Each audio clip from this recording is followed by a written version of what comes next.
A small woodworking shop doesn't have to feel small. The problem is that most people approach a limited space by asking, what can I fit in here? And that question can lead you in the wrong direction. Because once every tool, machine, workbench, and piece of lumber has been squeezed into the room, you may technically have a workshop. But you may not have a workshop that is comfortable or efficient to work in. You can have the right tools and still feel like you're constantly fighting the space around you. You walk around machines to reach your workbench. You move one tool just to use another. Materials end up blocking the doorway, cords cross the floor. And suddenly a project that should be enjoyable becomes a constant exercise in moving things around. So the real challenge isn't simply getting more equipment into a small room. It's designing the space around how you actually work. And that distinction becomes especially important when the workshop is only a few feet wide. The sales material behind this topic describes woodworking studios built in spaces as small as 7 by 7 feet, as well as layouts for spaces of 10 by 10 feet or less. That doesn't mean every 7 by 7 space will work for every woodworker. It means the size of the room doesn't automatically determine whether the space can function. The first decision is actually made before you arrange a single machine. You have to choose the space. A garage might seem like the obvious choice. A basement might seem better because it offers more room. An attic or spare room might appear convenient. But each type of space comes with different advantages and limitations. The sales page specifically discusses garages, basements, attics, home spaces, apartment corners, and other possible locations, emphasizing the importance of understanding the pros and cons before committing to a long-term workshop. And that's where many small workshops go wrong. People see an empty area and immediately start imagining where the tools will go. But a good workshop begins with the characteristics of the space, not the shopping list. How do you enter it? Where can materials come in? Where will you stand while working? Where does dust go? How will electricity reach the equipment? What happens when a large piece of wood needs to move through the room? Those questions become much more important as the available space decreases. Because in a large workshop, poor placement may be inconvenient. In a tiny workshop, poor placement can make the entire room unusable. Once you've chosen the space, the next layer is workflow. Think about what actually happens during a woodworking project. Material comes in, it gets measured, it gets cut.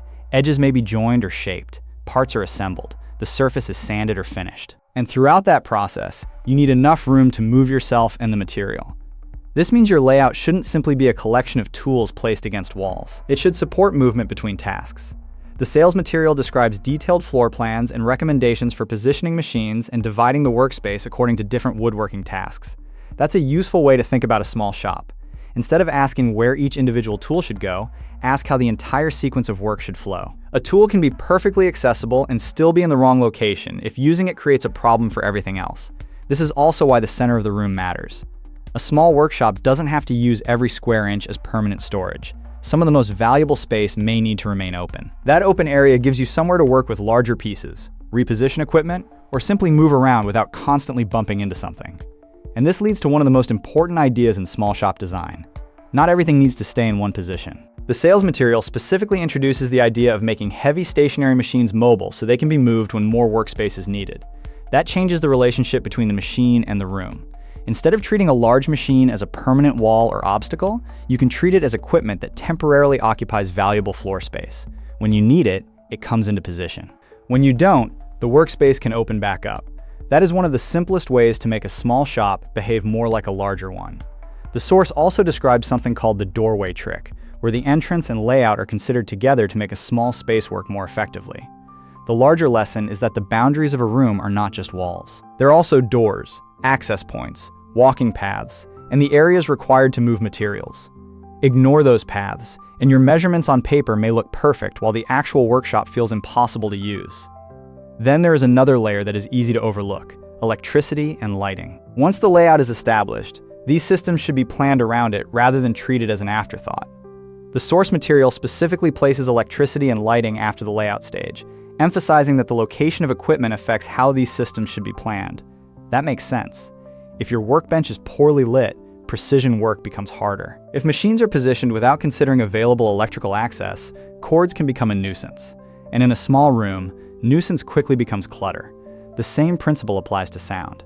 A compact workshop located inside or near the home can create a different kind of space problem if noise travels into living areas or toward neighbors. The source material addresses soundproofing, low noise tools, and even the timing of louder equipment as part of workshop planning.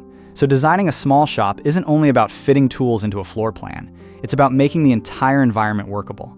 Temperature, ventilation, dust, and humidity matter too. Because if you start with equipment and try to force everything else around it, the room can quickly become crowded. But if you start with the space and the work, the tools become part of the design rather than the thing controlling it.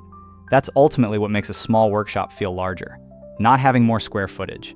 Using the square footage you already have with intention. The source material describes a complete approach built around selecting the right space, creating layouts for different workshop sizes, making machines mobile, and then planning lighting, electricity, ventilation, dust, and safety around the finished layout. If you're trying to turn a garage, basement, spare room, apartment corner, or another limited area into a woodworking space, a structured breakdown can help you think through the decisions before you start buying equipment.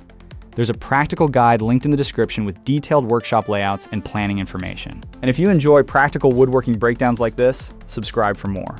A small workshop doesn't have to limit what you build. It just has to be designed around the way you build it.